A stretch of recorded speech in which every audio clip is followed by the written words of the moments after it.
வணக்க மக்களே, நான் உங்கள் மனவேலமாஸ் மனப்பாட்டான். நாம் இன்னைக்கு எங்கே வந்திருக்கோம்னு பார்த்தீங்கன்னா ஆலந்தலை தான். ஸோ உங்கள் எல்லாருக்குமே பார்த்த உடனே தெரிஞ்சிருக்கும், ஆலந்தலைங்கிற ஒரு மீனவ கிராமத்துக்கு வந்திருக்கோம். இங்கே வந்து பார்த்தீங்கன்னா தூண்டில் பாலம் வேறு லெவலில் போட்டிருக்காங்க. நான் பார்த்து அசந்து போனேன். அதாவது பார்த்தீங்கன்னா இங்கே வந்து இந்த தூண்டில் பாலம் போடுறதுக்கு முன்னாடி பார்த்தீங்கன்னா இங்கே வந்து கடல் அரிப்பு இருந்தது. அது மட்டும் இல்லாமல் மடக்கடி வந்து பயங்கரமாக இருக்கும். ஆனால் இந்த தூண்டில் பாலத்துக்கு அப்புறம் பார்த்தீங்கன்னா இந்த ஏரியாவே குளம் போல தான் இருக்குது. பேக் கேமரா போட்டு காட்டுறோம் பாருங்க, வேற லெவலில் பண்ணி கொடுத்துருக்காங்க.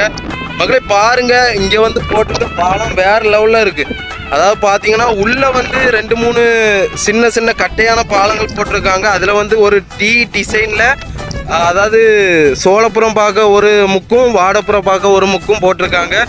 அதனால பார்த்தீங்கன்னா ஒவ்வொரு பகுதிகளையும், அதாவது இங்கே பாருங்கள், இந்த பகுதியில் கொஞ்சம் படகுகள் நிறுத்தியிருக்காங்க. அதே மாதிரி நடுப்பகுதியில் கொஞ்சம் படகுகள் நிறுத்தியிருக்காங்க. அதே மாதிரி அந்த சோழப்புற பகுதியிலையும் கொஞ்சம்